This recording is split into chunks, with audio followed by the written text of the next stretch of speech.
Scott just made the point. Jeff Jefferson seems to be a lot more secure, not just.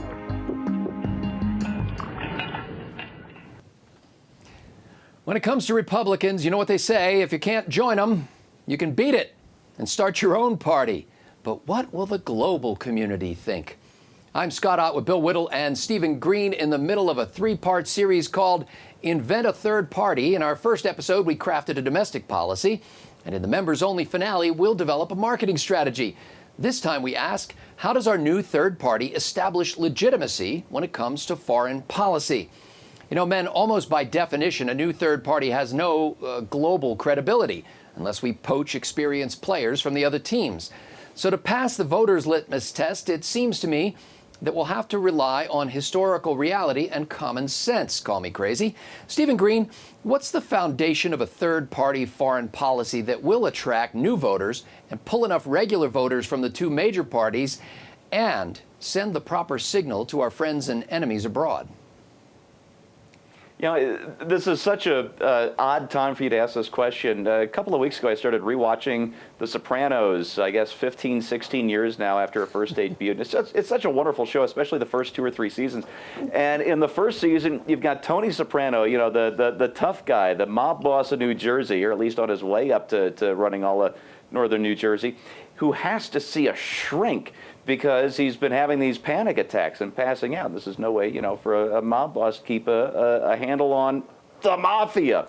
And he's asking his shrink, and yeah, this guy's just kind of filled with shame being there. He asked Dr. Melfi, whatever happened to the Gary Cooper, the strong, silent type? And I think this is the time for that, whether it's a third-party candidate or a Republican president or even a Democratic candidate. You know, we had 8 years of George W. Bush, who was maybe too much with a cowboy diplomacy. We have had 7 years now of retreat and division and weakness and pink fuzzy lines from Obama. So I think maybe the time is now for quiet strength, that Gary Cooper thing, that John Wayne thing. And if we do have to high noon it, if we do have to go out there alone, you know, we're going to go and we're going to talk to our allies first, quietly, individually. We will try and put coalitions together like George W. Bush did in 2002. We'll try and do it like George H.W. Bush did in 1990 in the first Gulf War. And we'll try and resurrect the frayed Western alliance the way Reagan did in the first half of his 8 years with a quiet leadership, that quiet strength. I know that's what we're missing. I think it's what we have to get back to. Well, Bill Whittle, you're a peace through strength man, but a third party comes to the dance as an unknown, and that will naturally make world leaders nervous, not to mention potential voters. What are the key elements of a firm foreign policy for this new party? You know, I've really thought about this before, but I was thinking about it just now, and it's something that really should have occurred to me much earlier. One thing I had realized, obviously, is that when you talk about a nation's foreign policy, this nation's foreign policy, you basically got two different structures. You have the Pentagon and you have the State Department. You have the military to apply violence in the defense of your republic, and you have the State Department, presumably so that you don't have to come to that point. And the thing that just struck me, just like a thunderbolt sitting here, is that historically in this country, these two positions have been natural enemies. They work against each other. State and the Pentagon are always at loggerheads and disagreeing about everything. So the first thing I would do as president would be to appoint a Secretary of State and a Secretary of Defense who were best friends and drinking buddies. And I would say to them, I want you together to go out and come to me with a combined foreign policy solution to this problem. I don't want option A, which is the diplomacy option, and option B, which is the military problem.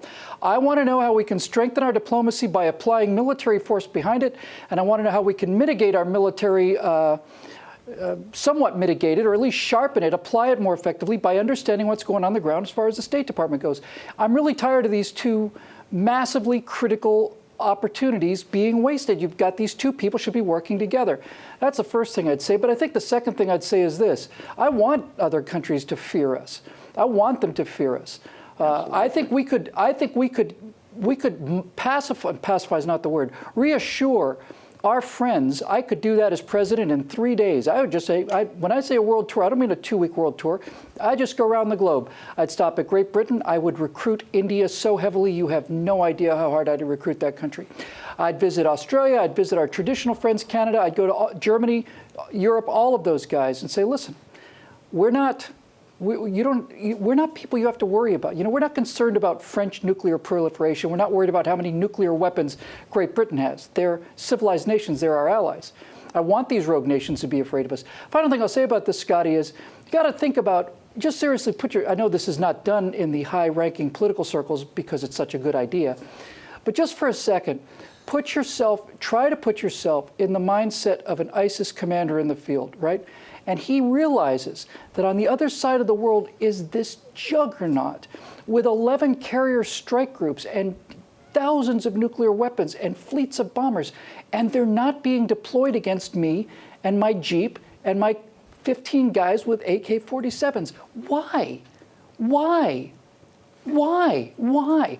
There must be something sick and wrong with that giant over there. He must want to die. He must either be drunk or asleep or suicidal. Why does he not come and smash me like a bug? Because he can.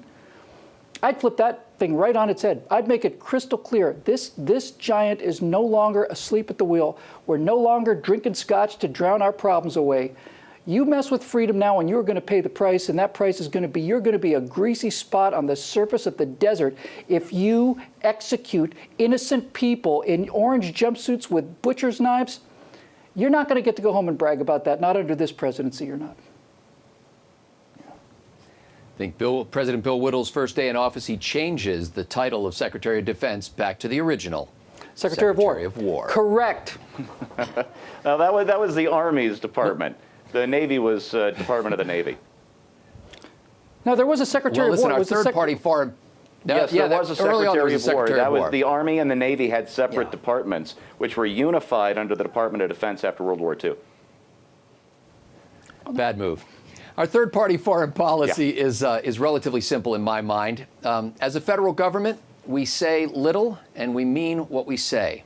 We evaluate our friends and enemies by the same measure, by their actions. We form no leagues with tyrants who would trample their own people under our protection. Our treaties are simple, transparent, and consistent with our values. We hate war, so we arm ourselves with overwhelming power to prevent war and, if necessary, to rapidly end one. We believe free markets save lives, secure liberty, and offer the best pathway to happiness for everyone. So our borders are open to all who would honestly and equitably trade with us, whether their products or their labor. We offer our guests fellowship, freedom, and equal justice under law, but no government funding. And we don't use taxpayer money to develop other countries, but we do foster free markets to allow them to develop themselves. Our third party will restore America's reputation as a beacon of liberty and make reality reflect that reputation through a foreign policy anchored by integrity. For Bill Whittle, Stephen Green, and the entire Trifecta crew at PJTV.com, I'm Scott Ott.